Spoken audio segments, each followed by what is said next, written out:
Hello everyone, welcome to my YouTube channel sky English corner. प्यारे viewers, आज हम पढ़ने वाले हैं फ्यूचर परफेक्ट कंटीन्यूअस टेंस। और ये हमारे जो टेंस की सीरीज चल रही थी उसका ये 8वीं पार्ट है। हमने इसको आज हम इसको बेसिक लेवल पे अपना हमने कंप्लीट कर लेंगे। इसके बाद जो वीडियो जाएंगी, इसके बाद वाली वीडियो में मैं सभी टेंस को एक साथ पढ़ाने वाला हूँ, फिर इसके एडवांस लेवल की चीज़ों को हम समझेंगे। तो आइए शुरू करते हैं फिर इस टेंस को। तो फ्यूचर परफेक्ट कंटीन्यूअस टेंस यानी कि कोई काम फ्यूचर में किसी पॉइंट से शुरू होके और पॉइंट तक जारी रहा होगा। आइए देखते हैं। पहचान क्या है?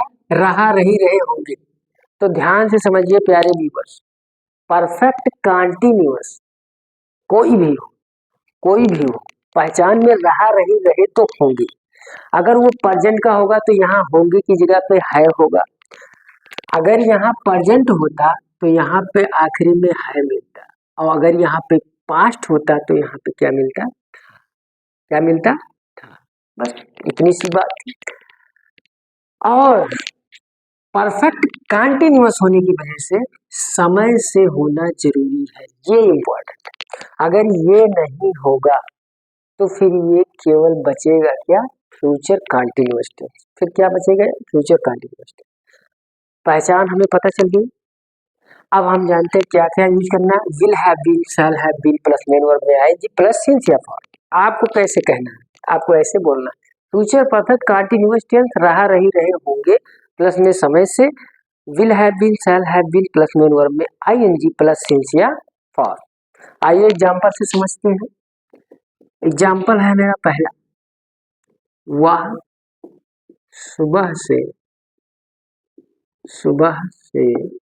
कपड़े धो रही होगी। वह सुबह से कपड़े धो रही होगी। तो हम पहले पहचानते, देखिए जो समय से है यही आके बता दिया हमें कि फ्यूचर परफेक्ट कंटीन्यूअस है। अगर ये सुबह से गायब कर दे तो ये केवल क्या बचेगा? वह कपड़े धो रही होगी, यानी केवल बचेगा फ्यूचर कंटीन्यूअस। परफेक्ट होने की वजह से, फ्यूचर परफेक्ट कंटीन्यूअस होने की वजह से हमें ये पता चलता है कि इसमें समय से दिया। इसी से हम अंदाजा लगाते हैं। सब्जेक्ट लिखते हैं, सबसे पहले लिख दिया सी। अब हम सी के लिए क्या यूज करेंगे? विल का। अब यहाँ पे देखिए 1 2 3, हम ऐसे मान लेते हैं 3 तीनों हेल्पिंग वर्ब है, यही मान लेते हैं।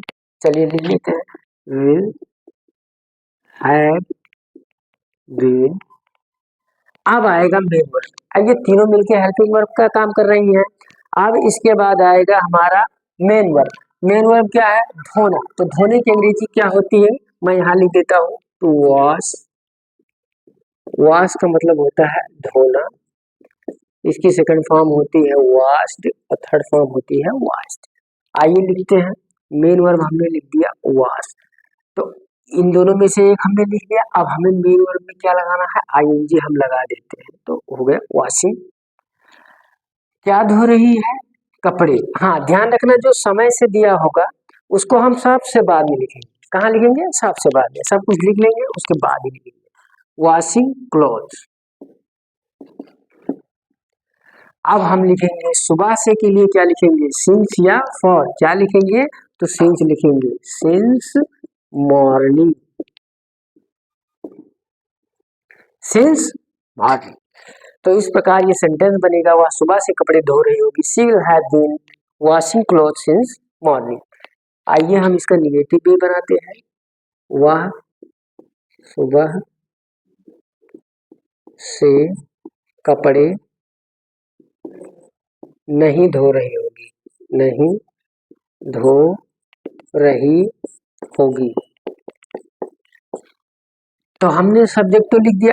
अब बात आती है, हेल्पिंग वर्ब भी लगाना है, नॉट भी लगाना है। कुछ लोग गलती करेंगे, क्या करेंगे? विल हैव बीन या शैल हैव बीन के बाद में नॉट लगाएंगे। ये गलत बात है। एक आए चाहे दो आए चाहे तीन आए, ध्यान रखना है इस बात का कि नॉट जब भी लगेगा तो पहले वाले के बाद ही लगेगा। मेन हमारा यही है, इसके तुरंत बाद ही नाट लगेगा। और अगर कुछ बाहर भी निकलेगा तो केवल अकेला एकमात्र यही निकलेगा, बाकी किसी को निकालने की जरूरत नहीं। तो आइए देखते हैं, तो हम विल लगाएं। अब निगेटिव है तो नाट यही लगाएंगे। अब जो बचा है हैव बीन, अब हम इसको लिख लेंगे। और अब इसके बाद हमें मेन वर्ब में क्या लगाना है, आईएनजी। अब हम लिखेंगे clothes since morning, since morning.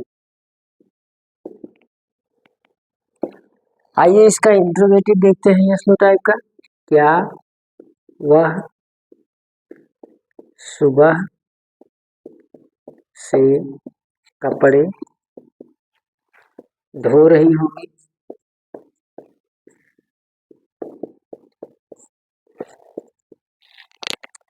क्या से शुरुआत हुई है, हेल्पिंग वर्ब बाहर निकलेगा, तो क्या मैं तीनों निकाल दूं? नहीं नहीं, जो मेन है उसे ही निकालना है। चलिए निकालते हैं। मेन क्या है, will है, पहले वाले को ही निकालेंगे, चाहे जितना हेल्पिंग वर्ब आ जाए। जो पहला वाला रहेगा उसे ही बाहर निकालेंगे इंट्रोगेटिव में, और नॉट लगाएंगे उसके ही बाद। तो आइए देखते हैं। तो विल को हमने निकाल दिया बाहर। अब हम लिखेंगे तुरंत सब्जेक्ट। अब सब्जेक्ट के बाद बचा क्या है, पहले इसको लिखे ना। हाँ, अगर नाट होता तो सब्जेक्ट के तुरंत बाद लगता, नाट तो है नहीं। तो अब हम लिखेंगे हैव बीन, जो हमारा बचा हुआ है लिख दिया हमने। अब हम मेन वर्ब लिखेंगे washing clothes since morning.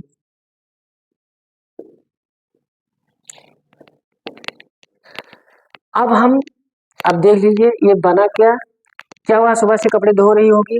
Will she have been washing clothes since morning. आइए हम एक और बचा है डब्ल्यू एच टाइप का, उसको भी लिख लेते हैं। तो डब्ल्यू एच टाइप का हम लिखते हैं एक सेंटेंस, और उसके बाद कुछ और सेंटेंस की प्रैक्टिस करेंगे, वीडियो को ज्यादा लंबी नहीं करेंगे। आइए देखते हैं। वह सुबह से कपड़े क्यों धो रही होगी।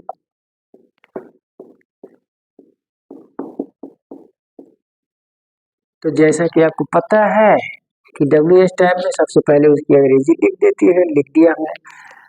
और इंट्रोगेटिव कोई भी हो, चाहे डब्ल्यू एच हो चाहे एस नो हो, सब्जेक्ट से पहले हेल्पिंग वर्ब लिखा जाता है, लिख दिया हमने। यहाँ पे मेन हमारा बिल है तो केवल बिल को ही बाहर निकालेंगे, और उसके बाद सब्जेक्ट लिखेंगे, जो बच गया है बिल। अच्छा हाँ, उससे पहले ये भी ध्यान देना है, अगर मैं यहाँ पे नहीं लिख दूं, क्या लिख दूं, क्यों नहीं धो रही होगी। अब देखिए यहाँ पे नहीं भी है, तो नहीं जब भी होगा तो सी के तुरंत बाद नहीं लगाएंगे। अब आप जो बचा है हैव बीन उसको लिखेंगे, have been washing cloth since morning, since morning.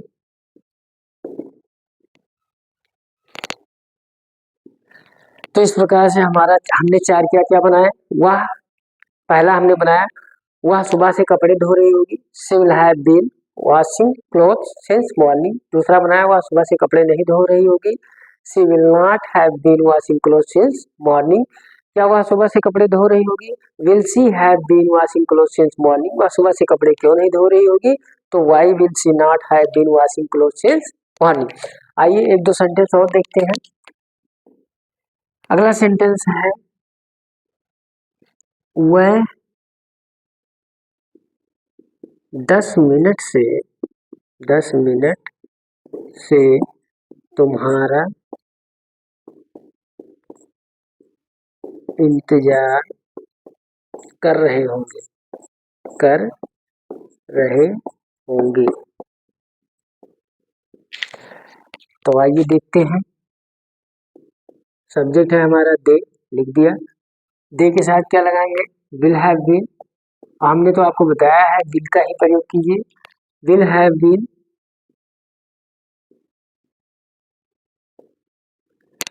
They will have been. अब हमारा मेन वर्ब आना चाहिए इंतजार करना। इंतजार करने की अंग्रेजी होती है वेट, और वेट के बाद में प्रीपोजिशन हमेशा लगता है फॉर। एक बात का हमेशा ध्यान रखना। चलिए मैं यहाँ लिख देता हूँ, टू वेट का मतलब होता है इंतजार करना, इंतजार करना, ईडी लगेगा, वेटेड, वेटेड। और यहाँ पे प्रीपोजिशन क्या लगता है, फॉर। क्या लगता है, फॉर। तो आइए हम लिखेंगे मेन वर्ब वेट। अब मेन वर्ब में क्या लगाना है, आईएनजी हमने लगा दिया। अब प्रीपोजिशन भी लगाना होता है, फॉर। हो गया। अब तुम्हारा, अब यहाँ तुम्हारे के लिए आपको क्या लिखेंगे, योर की यू, यही कंफ्यूजन है। ध्यान रहे, तुम्हारा अकेले कुछ नहीं होता है। ये आया किसकी जगह पे, ऑब्जेक्ट की जगह पे आया। तो कौन सा केस चाहिए, ऑब्जेक्टिव। हाँ, तुम्हारा के साथ भाई बहन या कुछ भी जुड़ा होता है तब हम योर करके लिख देते, योर ब्रदर, योर, है ना। पर ऐसा कुछ तो है नहीं, केवल तुम्हारा है तो हम क्या लिखेंगे ऑब्जेक्ट की जगह पे, यू। क्या लिखेंगे, यू। अब हम आखिरी में लिखेंगे 10 मिनट से, तो ये अनिश्चित समय है, तो अनिश्चित समय के लिए हम क्या लिखेंगे, फॉर 10 मिनट, 10 मिनट। अब देखिए, तो इस प्रकार सेंटेंस बना, they will have been waiting for you for 10 minutes. They will have been waiting for you for 10 minutes. और प्यारे व्यूअर्स, मुझे उम्मीद है कि आपको समझ में आया होगा। आप कमेंट में जरूर इसके 3 जो बचे हैं निगेटिव, इंट्रोगेटिव और इंट्रोगेटिव निगेटिव को कमेंट करके जरूर भेजिए। Thanks for watching this video. Please do watch, like, share and subscribe this video.